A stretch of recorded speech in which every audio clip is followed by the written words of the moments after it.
Sobat DDR, ketemu lagi Minggu 14 Juni 2026. Apa kabar semuanya? Semoga tetap istiqomah. Anda sudah antri di SPBU mendapatkan Pertalite? Kalau belum, ayo kita sambangi kantor Balil di Jakarta. Assalamualaikum Cak Dono, salam FNF. Waalaikumsalam warahmatullahi wabarakatuh. Selamat pagi Cak Jarod dan pemirsa di seluruh Indonesia. Bagaimana kabarnya Cak Jarod, kecapean ngantri BBM? Capek hati dan capek fisik, Cak. Kita review sejenak, Cak. Setelah Jakarta, itu kan demo besar-besaran waktu kemarin. Nah, ini Sabtu kemarin, Cak. Setelah demo Jakarta, ini demo serupa muncul di Yogyakarta. Benar-benar demo hujan-hujanan. Maknanya apa nih, Cak Dodo? Ya artinya mahasiswa betul mereka sudah bulat niatnya untuk mengingatkan pemerintah sampai betul-betul didengar keluhan masyarakat.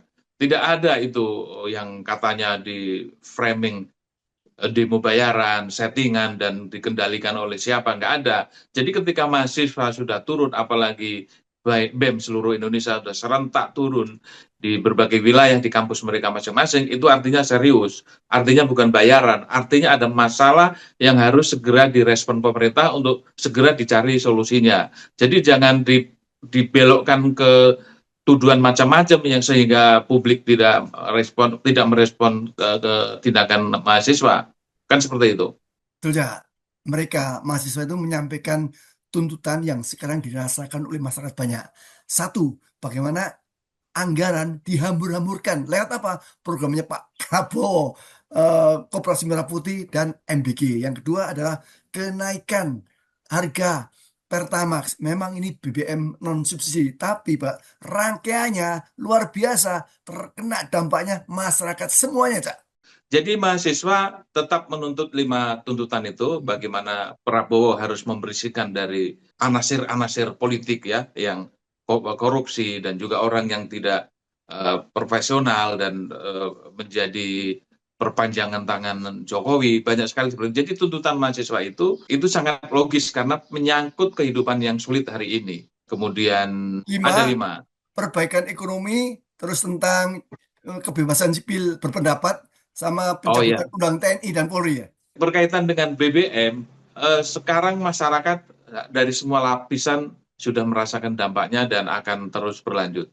Apalagi pemerintah ini cara mengatasi ketersediaan BBM itu bisa disebut caranya mungkin unik atau licik begitu.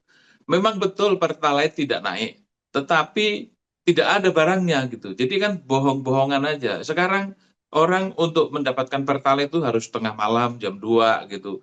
Itu pun kadang-kadang habis karena memang dibatasi setiap SPBU menyediakan Pertalite. Yang lebih aneh lagi dan lebih memiriskan lagi adalah Pertamina sekarang ada beberapa SPBU Pertamina yang ditambahin nama Pertamina Signature. Sudah tidak menyediakan Pertalite, jadi hanya menyediakan BBM non subsidi. Banyak orang yang tidak tahu dan banyak orang yang terjebak sudah masuk dalam antrian itu, kan nggak bisa mundur lagi. Mau nggak mau kan harus beli Pertamax. Jadi informasi tentang nama Pertamina itu juga tidak dilakukan secara masif. Akhirnya banyak orang yang tidak tahu dan kemudian terjebak, mau tidak mau harus membeli Pertamax yang harganya 16.300. Jadi ini cara-cara yang dilakukan pemerintah ini kayak kucing-kucingan gitu dengan masyarakat, dengan orang yang berhak mendapatkan hasil kekayaan alam sebagaimana Undang-Undang Nomor 22 Tahun 2001 tentang BBM dan gas, bahwa kekayaan alam dan seluruh isinya dimanfaatkan untuk sebesar-besar kemakmuran rakyat Indonesia. Ketika pertama kali menaikkan harga Pertamax, pemerintah bilang tidak ada pembatasan pembelian Pertalite. Loh, tidak dibatasi, itu barang sudah langka. Coba lihat nih komentar netizen di kota Jawa Barat itu hampir serempak ya, mayoritas tidak ada lagi penjualan Pertalite. Dan kemarin semalam di Pamekasan sama SPBU kosong semua, tidak menjual Pertalite. Tidak perlu dibatasi, Pak. Memang nggak ada kok dibatasi. Pertalite kosong di Bandung, Gresik, Majalengka, Indramayu, bahkan sampai ke desa-desa. Tapi di Jakarta SPBU malah berlomba ganti label jadi signature supaya tidak perlu jual BBM subsidi sama sekali. Ini yang terjadi di lapangan. SPBU di Jagakarsa Jaksel, Bomas Gresik, dan Majalengka sudah pasang pengumuman Pertalite habis. Bahkan di Bandung warga melaporkan Pertalite kosong sampai 2 hari. Ya nggak mungkin kalau sampai tidak ada pembatasan, karena alokasi sendiri memang sudah dibatasi. Jadi kebutuhan BBM kita untuk kendaraan bermotor itu sehari itu 1.600 barrel. 1.600.000 barrel per hari. Dan Indonesia hanya mampu memproduksi 600.000 barrel per hari. Artinya yang 1 juta barrel itu harus impor. Dan itu yang membuat harga di Indonesia ini mengikuti harga internasional. Jadi kalau dikatakan tidak dibatasi, itu omong kosong dan penipuan sangat besar. Dari 1.600.000 barrel itu yang untuk alokasi BBM subsidi itu nggak sampai 300.000 barrel. Jadi dibayangkan itu tugas pemerintah untuk menyediakan BBM subsidi sama sekali tidak mencakup seluruh rakyat Indonesia, tapi hanya pilihan.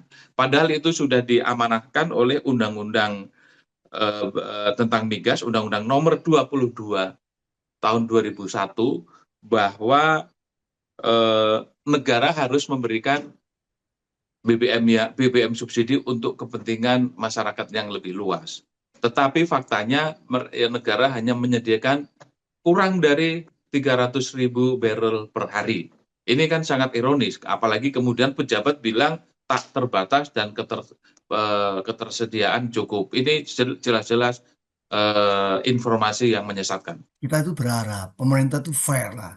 Kita mencontoh Malaysia. Dulu Malaysia belajar dari Pertamina. Sejak ketika mereka belum mempunyai perusahaan minyak, belajar dari Pertamina, mereka sukses ya. Perusahaannya begitu cemerlang bisa menggelar acara, mendanai, mensponsori lomba balap F1. Keren itu Malaysia itu. Ketika harga-harga BBM naik, Malaysia dengan berprinsip mengutamakan daya beli masyarakat. Pertamax itu RON 95 tidak naikkan, disubsidi. Ini Pertamax bukan Pertalite ini, disubsidi. Harganya cuma 9.000. Kenapa? Ya jadi mempertahankan, memprioritaskan tentang daya beli masyarakat luas. Ya, problemnya ini kan karena terlalu banyak koruptor di Indonesia, terutama di BUMN.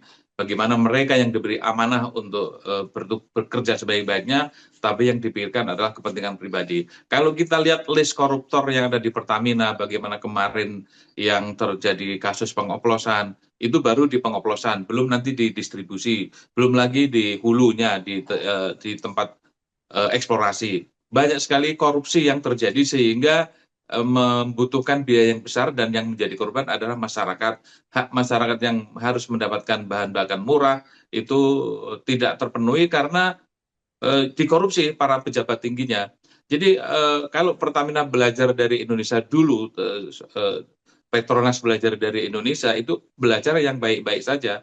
Kalau yang buruk-buruk ditinggalkan oleh Petronas, karena mereka juga tahu bahwa pejabat Indonesia ini korup. Jadi kalau para pejabat Indonesia tidak hanya di Pertamina, mereka takut dengan dosa dan mereka bekerja ikhlas, masalahnya tidak akan seperti hari ini dan harga BBM tidak akan semahal yang terjadi sekarang. Yang terjadi hari ini adalah bagaimana alasan pejabat menyesuaikan harga internasional. Padahal dari pengelolaan uang yang ada di Pertamina itu bisa untuk memberikan subsidi kepada masyarakat, yaitu caranya selisih harga internasional itu bisa disubsidi oleh pemerintah sehingga masyarakat Indonesia tidak harus membeli seharga BBM internasional.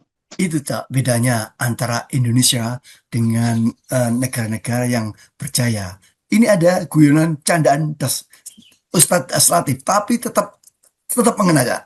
Di zaman Yusuf dulu ya, Nabi Yusuf itu kan di penjara, terus dia menjadi pejabat. Di penjara dulu. Kalau di Indonesia kebalik, jadi pejabat dulu, baru di penjara. Seperti itu. Iya, karena tujuan menjadi pejabat memang bukan untuk mengabdi. Tujuan dari menjadi pejabat itu bagaimana mengincar posisi-posisi yang basah untuk kemudian menguruk kekayaan bangsa ini, negara ini untuk kemakmuran diri sendiri dan kelompoknya. Jadi begitu, masuk pejabat itu bukan untuk mengabdi atau untuk memperbaiki negara ini, tapi untuk memperkaya diri. Dan itu fakta di lapangan, atau kalau kita baca dari sejarah para koruptor, seperti itu, yang tadinya tidak punya apa-apa menjadi semuanya dipunyai. Dan Indonesia tetap juara terhadap Liga Korupsi sedunia ya. Nomor berapa? Nomor 109 dari 180 negara. Dengan indeks korupsi mencapai 34 dari skor 100. Jadi kita merasa bangga, tetap merasa apa cak namanya? Sedih Cak, melihat rejim tidak pernah berubah untuk bertahan, tetap bertahan bertahan terhadap klasemen Liga Korupsi dunia. Mau baca ada closing statement di minggu pagi ini ya. Jadi tolong pemerintah jujur dan fair dan bijak dalam mensosialisasikan ketersediaan BBM. Jadi kita ingat, kalau kata pemerintah minyak tanah itu masih ada. Harganya berapa? Sekitar ya ada harganya sekitar 15.000 gitu. Tapi barangnya tidak ada.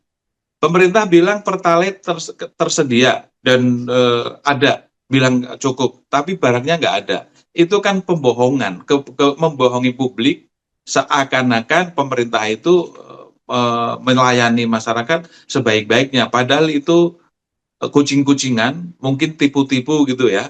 Harga memang tidak naik Pertalite, yang naik hanya Pertamax. Tetapi kalau barang tidak ada, ya artinya sama aja. Masyarakat ini harus mengonsumsi BBM yang lebih mahal, BBM yang bukan subsidi. Padahal perintah undang-undang seluruh kekayaan negara Republik Indonesia ini, bangsa ini, untuk kemakmuran bangsa dan negara. Yang terjadi adalah untuk kemakmuran para pengelola negara dan masyarakat. Banyak hanya diberikan ampasnya dan hanya dihembuskan impian-impian yang indah tentang negara ini, tapi prakteknya kita tetap dalam setiap gejolak dunia, kita selalu menjadi korban, dan kesejahteraan tidak pernah tercapai, tidak pernah bisa dicapai oleh masyarakat karena pejabatnya yang korup dan menangnya sendiri. Saudara, terima kasih Anda begitu masih mempunyai waktu, meluangkan waktu menemani kami di hari Minggu libur Anda bersama keluarga tercinta. Assalamualaikum, salam FNF. Waalaikumsalam warahmatullahi wabarakatuh. Salam freedom and fairness.